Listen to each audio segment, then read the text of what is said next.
Welcome back to the channel where we dive deep into the world of manga. Today, we're diving into the wild and supernatural chaos of Dandadan as I break down Chapter 5. Before we get started though, if you haven't already checked out my explanations of chapters 1 through 4, make sure you watch those first to catch up on all the craziness. You can find the playlist linked in the description below. At the start of Chapter 5, we see they finally reach Turbo Granny's lair.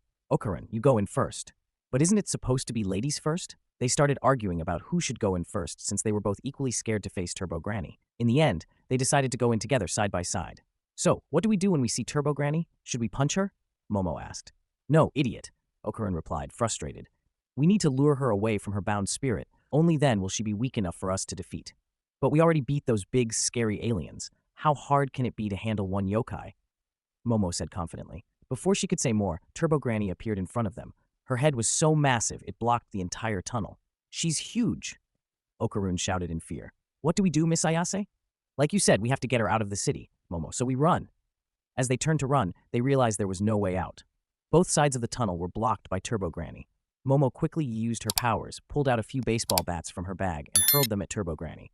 But it was useless. Turbo Granny transformed her eyes into mouths and devoured all the bats. Realizing the situation was far worse than they had expected, Okarun turned to Momo. Loosen my curse. I need it to fight her. As Okarun transformed into his yokai form, his confidence vanished. For some reason, every time he transformed, his self-esteem plummeted. Suddenly, Okarun reverted back to his base form, leaving both him and Momo utterly baffled. I returned his schlong. That's why the curse is gone, Turbo Granny explained, clearing their confusion. You filthy thieves. I won't let you use my power anymore. I'll gobble you up. Just as Turbo Granny was about to eat them, Momo remembered something her grandmother had said. Momo stood still and then asked, Are you afraid of losing a battle of speed?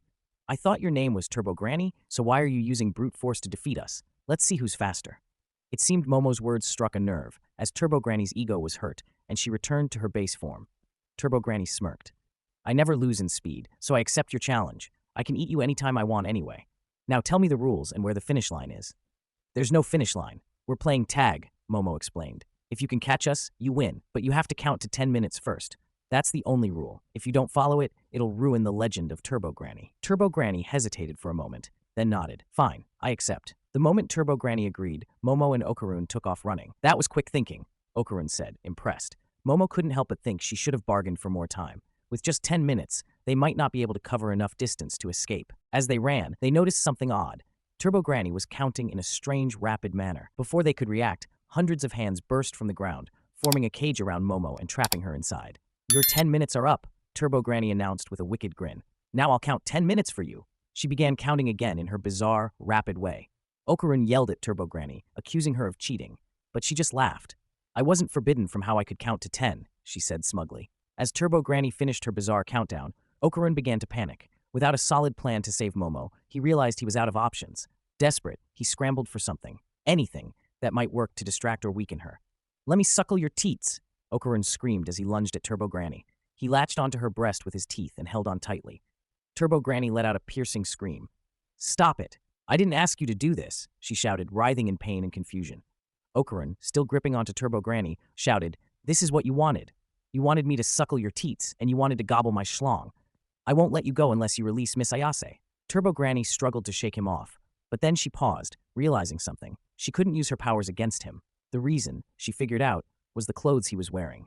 Turbo Granny quickly found a solution. She realized she could possess him in spirit form. Who gave you this outfit? She demanded, tearing through his clothes. Are you working with a sorcerer? She paused for a moment, then smirked. None of this hassle will matter much, because now I will eat the girl and end this. To Turbo Granny's surprise, she felt like she was losing control of her body. What's happening? I feel like someone is strangling me. Who is it? She asked, panic rising in her voice. It was none other than Momo. Remembering what Seiko had told her, she focused and began using her sense of touch to channel her powers. Momo squeezed Turbo Granny's aura, tightening it until she was completely sealed within Okarun. Okarun managed to release Momo from her confinement after reverting back to normal, having successfully captured Turbo Granny. But there was no time to relax, as the bound spirit suddenly appeared in front of them. Turbo Granny screamed, Finish them! Bound spirit! Before the bound spirit could capture them, Okarun and Momo quickly flees the scene and heads toward the train to escape. Inside the train, Momo quickly changed her clothes, much to Okarun's embarrassment, as the passengers stared at her. You shouldn't be doing this, Okarun tried to stop her. But Momo smiled. I'm not comfortable in that dress. This is my combat gear, she said, giggling. How can you laugh at a time like this? Okarun asked, still uneasy. Momo, however, was enjoying the chase, while Okarun was more focused on the danger they were in. That's it for Chapter 5 of Dandadan. What did you think about this chapter? Did you find anything as wild as I did? Or maybe you've got some theories about what's coming next. Drop them in the comments below. I'd love to hear your thoughts. Also, let's set a goal, 100 likes on this video. Can we make it happen? Your support really helps the channel grow, so don't forget to hit that like button, share this video with your fellow manga fans, and subscribe if you haven't already. And remember, Manga Flick uploads new reviews and analysis every week, so turn on notifications to never miss out.